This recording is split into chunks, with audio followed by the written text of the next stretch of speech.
They marched beneath the cross, but never saw the land they swore to liberate. It was a crusade drenched not in glory, but in greed. A holy war that never touched the soil of Jerusalem. A sacred mission hijacked by deception, diverted by vengeance, and doomed by politics. This is not the tale taught in classrooms, nor the one sung by bards. This is the crusade that was never meant to reach the Holy Land, and perhaps never truly intended to. The year was 1202. The world of Christendom trembled with spiritual fervor. It had been nearly a century since the First Crusade wrested Jerusalem from Muslim control. But now the city was once again in Saracen hands, and Pope Innocent III, a pontiff of ruthless ambition, called upon the faithful to take up arms for the Fourth Crusade. It was to be a pure crusade, one untainted by the chaos of the Second or the failures of the Third. It would restore Christian control over the Holy Sepulchre. But from the very beginning, something was wrong. The first signs came with the Venetian deal. The Crusaders, mostly impoverished French nobles, lacked the ships to sail to the Levant. So they struck a bargain with Venice, the maritime superpower of the age. For 85,000 silver marks, Venice would provide transport for 33,000 men. But when the Crusaders assembled in Venice, they were far fewer than promised. Only around 12,000 arrived. They couldn't pay, not even half. The Venetians had prepared a massive fleet, an expensive investment. Doge Enrico Dandolo, the blind but cunning ruler of Venice, was furious. But rather than abandon the mission, he proposed a compromise. The Crusaders would work off their debt by capturing a rebellious Christian city for Venice, Zara. A Christian city. A crusade meant to liberate the Holy Land would now begin by attacking fellow Christians. Pope Innocent was outraged. He sent warnings. He threatened excommunication. But desperation speaks louder than doctrine. The Crusaders stormed Zara, pillaged it, burned it. Their hands, once meant to hold relics, now gripped loot soaked in Christian blood.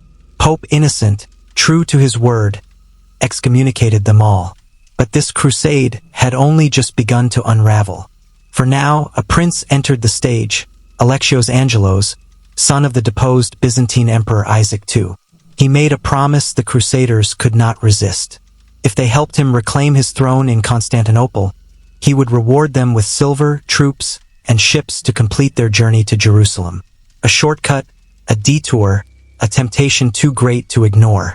And so the Holy Army turned its eyes not east to Jerusalem, but northeast to Constantinople, the jewel of the Byzantine Empire.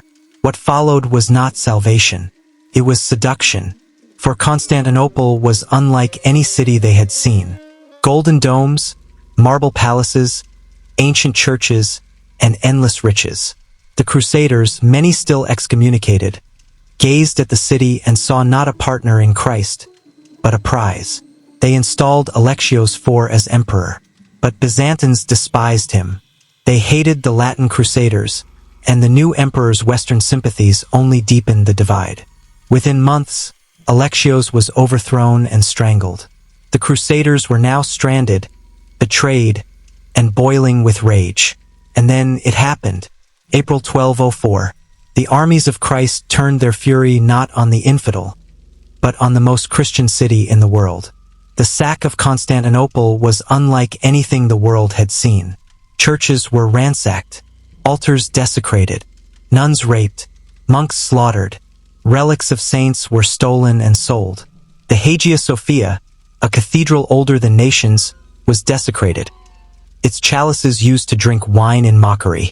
The Crusaders looted treasures that had survived empires. Statues, gold, icons, relics.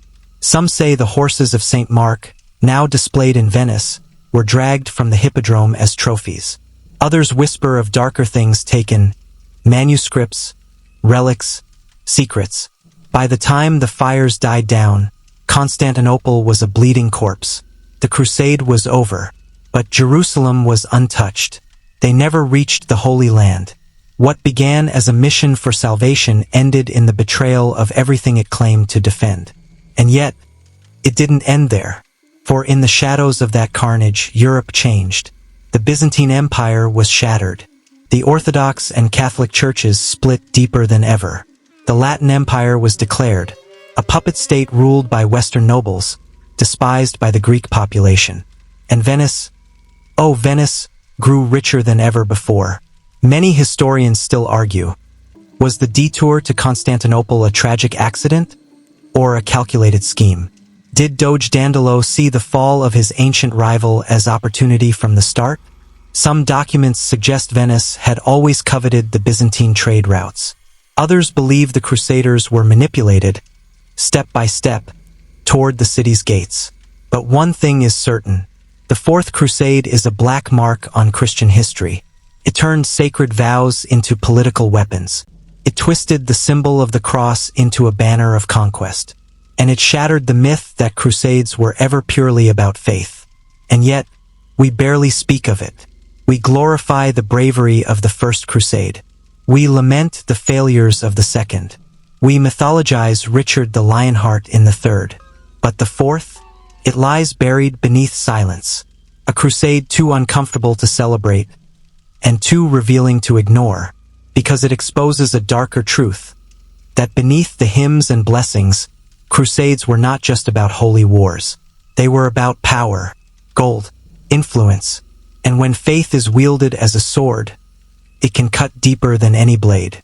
Perhaps that is why, centuries later, the Fourth Crusade still echoes in whispers. In the ruined churches of Constantinople, in the broken relics scattered across Europe, in the division that still haunts Christianity.